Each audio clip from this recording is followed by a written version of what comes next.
Okay, Pedro, let's get right to it. Huge game, obviously.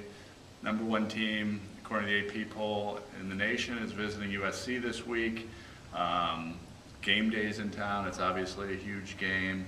Oregon at SC.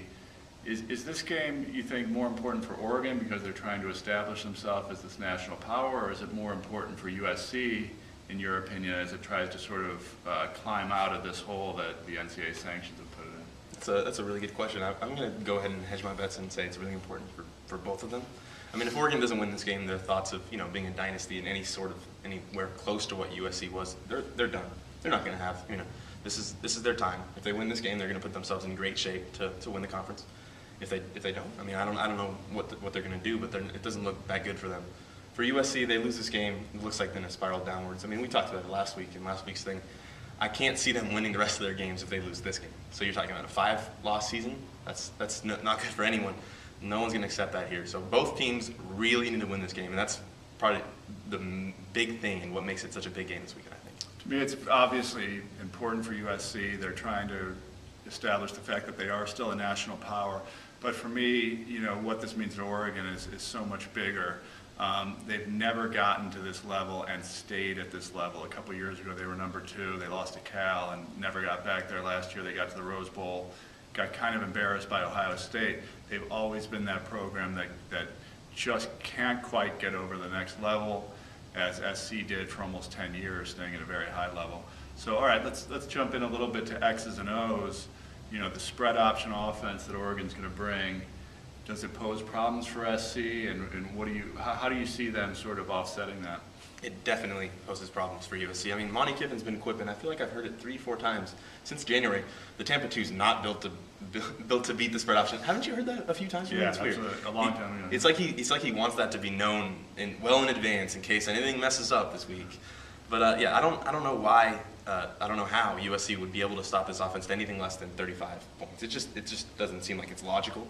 So what it comes down to in my eyes is just limit it whatever you can. It's kind of like it in the NBA or anytime you're dealing with a superstar player. Just let him do his thing and try to shut down the other parts. And this translates to this in my mind. In scoring a lot, just try to outscore them because they're not going to limit them from scoring. Since you brought in a basketball analogy, people have said, all right, if they're going to run up and down the court, you run up and down the court, match them, score for score. To me, I'm going to take a little more old school approach to this. I think if SC is going to have a chance, they need to control the ball. They need to keep, Oregon, control the clock, keep Oregon's offense off the field even more than they otherwise would be. I don't think their defense is going to be able to slow them down for 4 quarters. So I look for them to establish a running game, just really try and grind it out. Maybe physically, brutalize Oregon a little bit physically. I think they're bigger, they're stronger. They can use that to their advantage. All right. Bottom line, this game, how do you see it playing out on Saturday? I mean, every week I feel like, I think about it for a while and I feel like I have a solid, projection of what is actually going to happen. I mean, that doesn't usually happen, but this time I really don't know what's going to happen. None of us can really tell, can predict.